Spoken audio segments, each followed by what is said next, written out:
देखिए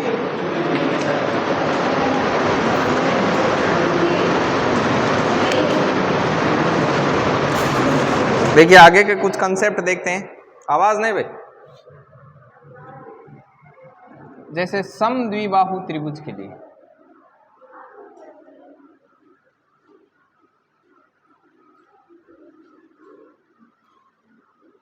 समद्विबाहु त्रिभुज के लिए जैसे मान लो ये कोई त्रिभुज है, ये ए है, ये बी है और ये सी है। इसका ए बी बराबर ए सी है। इसका ए बी बराबर क्या है? ए सी। मतलब ये और ये भुजा क्या है? अब यदि मैं इसके मध्य बिंदुओं ये P और इसका मध्य बिंदु Q, यहां पर क्या है? P ए बी का मध्य बिंदु है और जो Q है वो ए सी का मध्य बिंदु है। यदि ऐसा हुआ तो जो पी क्यू की लंबाई होगी वो बी सी की क्या होगी? आधी होगी। अर्थात पी क्यू बराबर क्या होगा? 1/2 बी सी। अब इस चीज को है जैसे कि जैसे चित्र बना के नोट करो।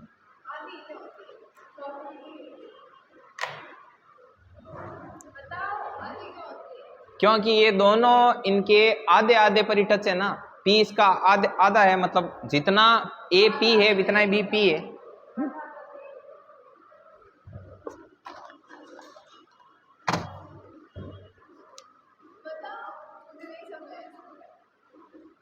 देखो लिखो, कंटेंट कवर नहीं होगा, जल्दी लिखो।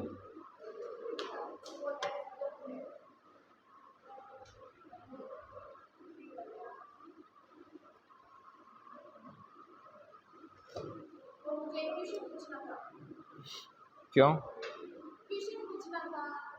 क्यों?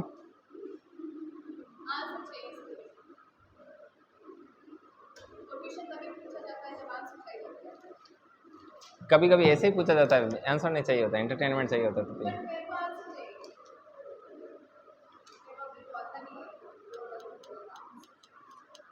दोनों ही है, कर दी। देखिए विभिन्न त्रिभुजों के लिए परिकेंद्र, विभिन्न त्रिभुजों के लिए परिकेंद्र, विभिन्न त्रिभुज के लिए परिकेंद्र। विभिन्न त्रिभुज के लिए परिकेंद्र किस प्रकार से? जैसे त्रिभुज 3 तरीके होते हैं। न्यून कोण त्रिभुज के लिए परिकेंद्र, न्यून कोण त्रिभुज के लिए परिकेंद्र की बात करेंगे। ये हेडिंग बाद में लगाना है, पहले मैं एक साथ ही समझाऊंगा इनको। समकोण त्रिभुज के लिए परिकेंद्र और अधिक कोण त्रिभुज के लिए परिकेंद्र। जो नहीं आए ना वो बता देना मुझे। न्यून कोण त्रिभुज वो त्रिभुज होता है जिसके क्या होते हैं? तीनों के तीनों कोण न्यून कोण होने चाहिए। जैसे ये वाला, इसके तीनों के तीनों कोण न्यून कोण है। ठीक है, न्यून कोण है तो परिकेंद्र होता क्या है? इस रेखा का बीचों बीच से काटो, इस रेखा को बीचों बीच से और इस रेखा को बीचों बीच से, तो ये बीच में क्या बना? परिकेंद्र। क्या बना? परिकेंद्र। और परिकेंद्र होता है वो परिगत वर्त का केंद्र होता है। परिगत वर्त वो वर्त होता है जो त्रिभुज के शीर्षों को स्पर्श करते हुए बाहर से निकलता है। और परिकेंद्र की एक खास बात होती है कि ये शीर्षों से समान दूरी पर स्थित होता है। आगे बात समझ। नेक्स्ट, और परिकेंद्र का एक बात और बता दूं, न्यून कोण त्रिभुज के लिए परिकेंद्र हमेशा त्रिभुज के अंदर स्थित होगा। नेक्स्ट, समकोण त्रिभुज। समकोण त्रिभुज किस प्रकार से होता है? समकोण त्रिभुज में एक समकोण त्रिभुज है तो देखो यहां बीचों बीच से काटो ऐसे और यहां बीचों बीच से काटो ऐसे, तो ये यहां पर बनता है। ठीक है ना। और तीसरी वाली लाइन है, इसको ऐसे करो तो ये ऐसे, तो ये तीनों कहां पर मिलते हैं? यहां पर मिलते हैं। समझ में आई बात? मतलब समकोण त्रिभुज के लिए जो परिकेंद्र होता है वो कर्ण का मध्य बिंदु होता है, कर्ण पर स्थित होता है। हमेशा ही कहां पर स्थित होता है? कर्ण पर स्थित होता है। अब आता है आगे अधिक कोण त्रिभुज। अधिक कोण त्रिभुज किसको बोलते हैं? अधिक कोण त्रिभुज उस त्रिभुज को बोलते हैं जिसका एक कोण अधिक हो, जबकि न्यून कोण त्रिभुज उस त्रिभुज को बोलते हैं जिसका प्रत्येक कोण क्या हो? न्यून कोण। अब अधिक कोण त्रिभुज का एक कोण अधिक कोण बनाओ। ये लो, एक कोण अधिक कोण बना दिया। अब इसका मध्य से काटो, इसको मध्य से काटो। अब इसको मध्य से काटोगे ना तो ये काटा आगे की ओर कुछ नहीं है, लेकिन पीछे की ओर बढ़ाने पर यहां पर मिलता हुआ प्रतीत होता है। परिकेंद्र यहाँ है, अर्थात अधिक कोण त्रिभुज में जो परिकेंद्र होता है वो त्रिभुज के कहाँ स्थित होता है? बाहर स्थित होता है। बोलो बात समझ में आई कि नहीं आई? समझ में आएगी क्या बात? ठीक है, किसी को कोई डाउट हो तो आप वापस रिपीट करवा सकते हो। अन्यथा आप लिखो विभिन्न त्रिभुजों के लिए परिकेंद्र, हेडिंग लगाओ विभिन्न त्रिभुजों के लिए परिकेंद्र, विभिन्न त्रिभुजों के लिए परिकेंद्र। इसमें लिखो विभिन्न त्रिभुजों के लिए परिकेंद्र, लिखो विभिन्न त्रिभुजों के लिए परिकेंद्र। नंबर 1 लगाओ न्यून कोण त्रिभुज, नंबर 1 पर लगाओ न्यून कोण त्रिभुज।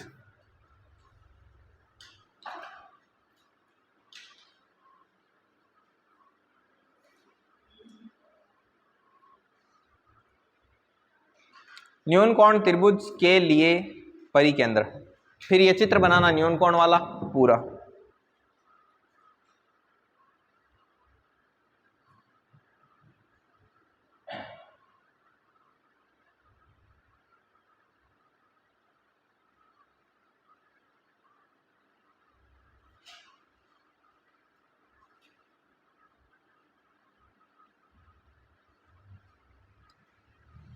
न्यून कोण त्रिभुज के लिए चित्र बनाना, पूरा चित्र बना के नीचे लिख देना न्यून कोण त्रिभुज में परिकेंद्र हमेशा त्रिभुज के अंदर स्थित होता है।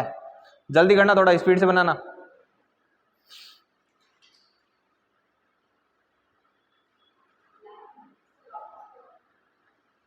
न्यून कोण त्रिभुज के लिए परिकेंद्र।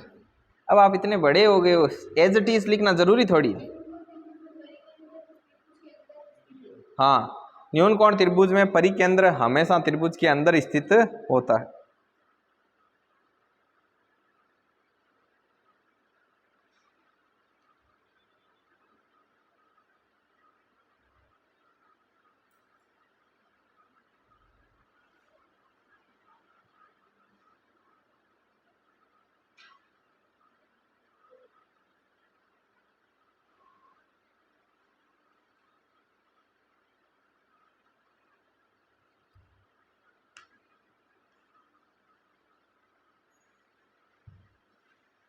आज रास्ता नहीं है यार, क्या दुआ कबूल होती चले गए क्या? तबीयत सही नहीं है क्या? हुआ सिद्धार्थ क्या हेडेक हो रहा है, जुकाम लग गया? वो आपके क्या लगते हैं? आपके रियल ब्रदर है? मौसी के लड़के हैं?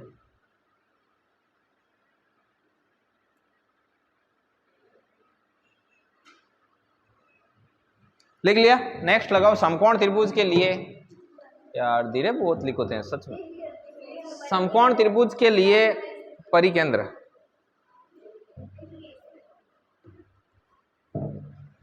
समकोण त्रिभुज के लिए परिकेंद्र। इतना स्पीड लिखना, मैं तो ले जाता रफ कॉपी, तो स्पीड लिखता, लिख कर करता हाँ सर हाँ सर। लड़कियां क्या कार्ड वो करती ला रहे, क्योंकि बैंक का राइटिंग जमानी रहती है आपांगे तो दूर दाने राग छाणी है। तो लिखो समकोण त्रिभुज के लिए परिकेंद्र। अब इसमें चित्र बनाओ।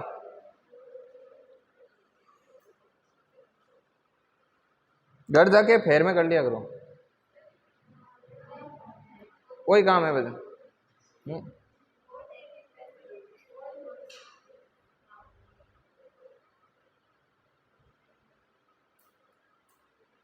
समकोण त्रिभुज के लिए परिकेंद्र,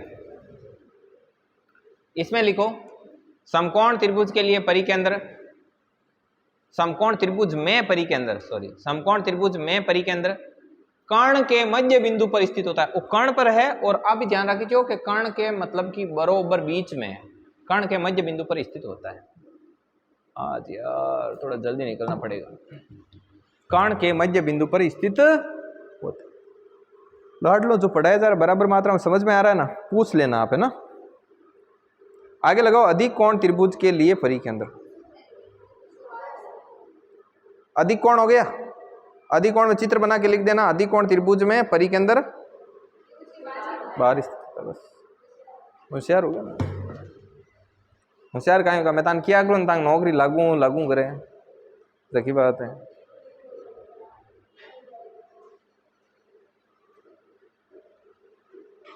चलो आगे हेडिंग लगाओ लंब केंद्र,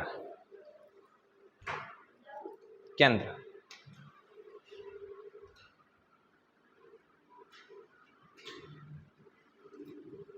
तेरी मुस्कान।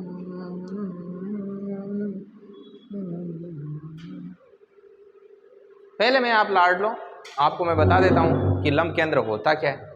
तसल्ली से पहले सारा कुछ सुनना, ठीक है, उसके बाद में बस लिखना ही तो है, छाप तो देना।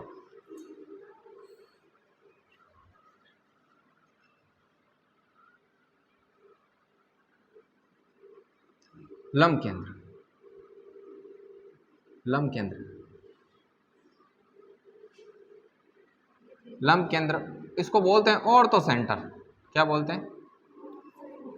Ortho centre. अब होता क्या है, जैसे कोई एक त्रिभुज है, त्रिभुज यहाँ बनाता हूँ, ठीक है ना, यहाँ ठीक रहेगा। मान लो ये एकदम शानदार त्रिभुज बनाया मैंने, ठीक है, तो इसके ये शीर्ष है, ए बी सी शीर्ष है, इसको इंग्लिश में वर्टेक्स बोला जाता है, ठीक है ना।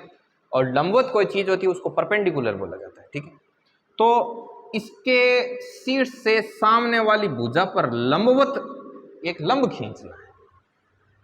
लंब खींचोगे, अब यूं कोई मतलब को नहीं है कि वह रेखा आदि आदि काटे, क्यों ही काटे, अपन काई बनना, समकोण बनना। और बयानी ई सीट शू इमा ते कई खांचा सम यार यही। अब ओ मारू कौन खींचे, मन पक्का ठा गड़बड़ हुई देगी। माना कि ये एकदम सीधा खींचा मैंने, और ये क्या खींचा मैंने, ये भी मतलब सीट से सामने वाली भुजा पर खींचा, लंबवत खींचा गया रेखाखंड, या फिर शीर्ष से सामने वाली भुजा पर खींचा गया ऐसा रेखाखंड जो सामने वाली भुजा पर क्या हो, लंबवत हो। ऐसे इन सभी जो लंबवत रेखाखंड होते हैं, इन सभी का जो संगम बिंदु होता है वो क्या कहलाता है, लंब केंद्र। क्या कहलाता है, लंब केंद्र। शीर्ष से सामने वाली भुजा पर खींचे गए लंबवत रेखाखंडों का कटान बिंदु ऑब्लिक संगम बिंदु लंब केंद्र कहलाता है। अब लंब केंद्र भी तीन तरीके से लाट लो, ऐसे बॉक्स बनाने का बढ़िया तरीके से। और ऐसे पहला न्यून कोण त्रिभुज होता है, उसके लिए संगम बिंदु। न्यून कोण त्रिभुज के लिए, न्यून कोण त्रिभुज के लिए कैसा बनेगा, जैसे मैं एक त्रिभुज बनाऊं न्यून कोण। अब आपने एक लाइन ऐसे खींची एकदम समकोण, एक ऐसे खींची एकदम समकोण, और एक ऐसे खींची एकदम समकोण। तो न्यून कोण त्रिभुज में जो लंब केंद्र होता है वो हमेशा ही कहां बनता है, अंदर बनता है। बन गए। अब आगे देखते हैं समकोण त्रिभुज के लिए लंब केंद्र। समकोण त्रिभुज के लिए आपको क्या खींचना है, एक लंब केंद्र खींचना है। समझ में आई बात? तो समकोण पहले त्रिभुज बनाना है बढ़िया तरीके से, एकदम फर्स्ट क्लास। तो एकदम फर्स्ट क्लास आपने त्रिभुज बनाया, ठीक है।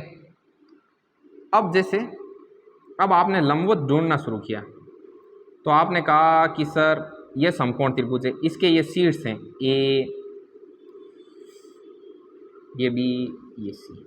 आपने कहा कि सर इससे मुझे एक लंबवत शीर्ष खींचना है, right, sorry perpendicular line segment खींचनी है, मतलब लंबवत रेखाखंड खींचना है।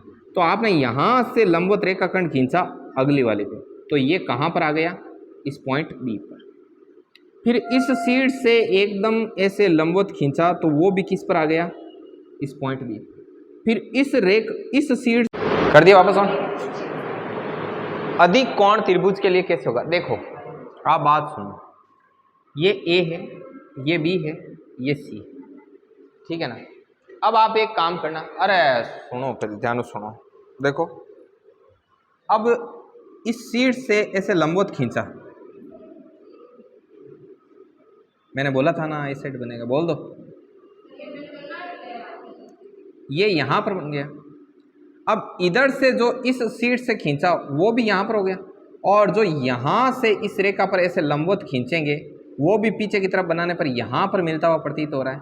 मतलब अधिक कोण त्रिभुज के लिए जो लंब केंद्र होगा वो त्रिभुज के बाहर स्थित होगा।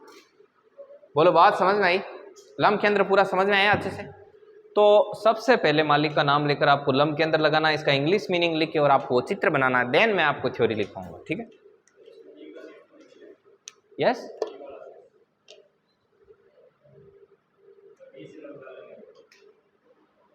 हाँ, बी से लंब डाला गया ना, ये रहा, ये बी वाला, इस बी से ये लंब डाला गया। आगे की ओर कहीं पर भी लंब डालने को है नहीं, क्योंकि आगे आप कैसे ही टच करवा लो, लंबवत हो ही नहीं रहा।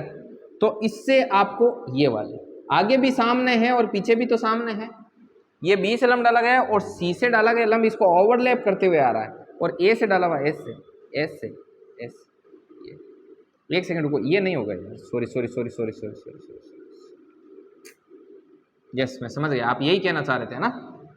ये बी से यहाँ से आया है, बी से, ये ए से आया है और ये सी से है। इस त्रिभुज के तीनों शीर्षों से जो डाले गए लंबों का संगम बिंदु है, इसको पॉइंट पी दे दो, ये पॉइंट, ठीक है। अब राइट, अच्छा नोट किया, वेरी गुड।